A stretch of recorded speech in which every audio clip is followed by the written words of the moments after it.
In Matthew 7:7, it says, "Ask and it shall be given unto you. Seek and you shall find. Knock and it shall be opened unto you." Now, this verse particularly makes me a little bit emotional because it is very personal to me. I remember being a little kid, graduating from kindergarten. I was made to recite this verse in front of the whole crowd. And for some reason, I remember, even though I was very young, I remember a very distinct feeling telling myself that I'm not going to forget this verse. And now I'm seeing that this verse single-handedly holds the key to the manifestation of all our desires here on earth, because it gives very simple instructions and how to quickly overcome them to achieve our desires. It says, "Ask and it shall be given unto you. Seek and you shall find. Knock and the door will be opened unto you." But what do these three things mean? Because if it was so easy, then everyone would be living in their desires right now. But how come you look at the state of the world right now and everybody is striving or on their way to get something instead of actually arriving at where they want to be?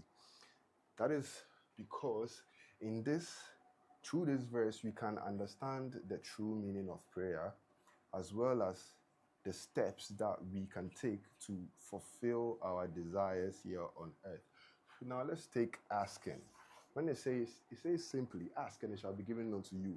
But when it says asking, it's not merely talking about begging God and asking God to fulfill what it is that He wants in your life. Because once again, you can take this from Matthew 6:7, when Jesus said, "And when you pray, do not babble or keep on babbling like the Gentiles do, for they think they will be heard by their many words." That is because the true nature of prayer has become far from understood. For most of us, prayer has become merely verbal, but true prayer, in a sense, is the state of mind and the state of consciousness that you carry throughout the day.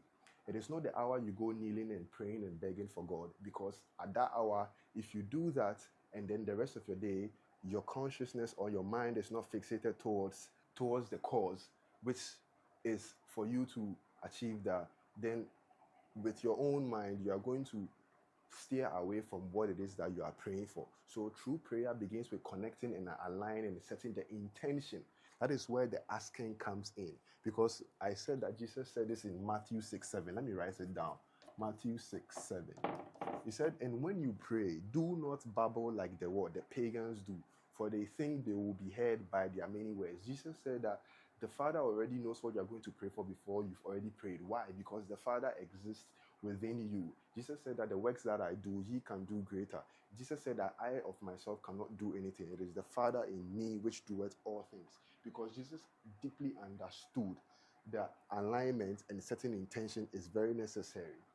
Now, when it comes to seek, what does it mean to seek?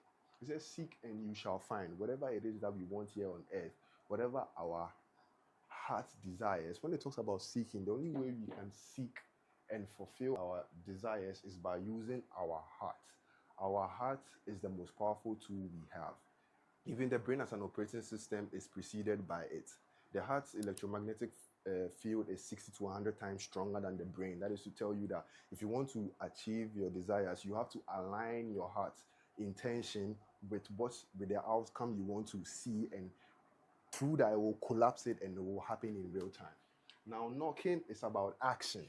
So first you ask, you set the intention, you seek by using your heart, by aligning your heart and your mind, and knocking is where the action comes in. Now, physical action on this reality does not really equate to anything. If you want to do anything at all, you have to first and foremost set the intention clear up here in your mind, and then your action will precede that, and with that you will set everything straight. So knocking is about what? Persistent action and persistent seeking. I just realized I've not written anything on the board. So knocking is about persistent action and being persistent in your request until you see what you have in your head materialized on the physical plane. Now, if you combine these three, asking, seeking, and knocking, that is the key that holds the answer to all our desires here, the manifestation of all our desires here on earth.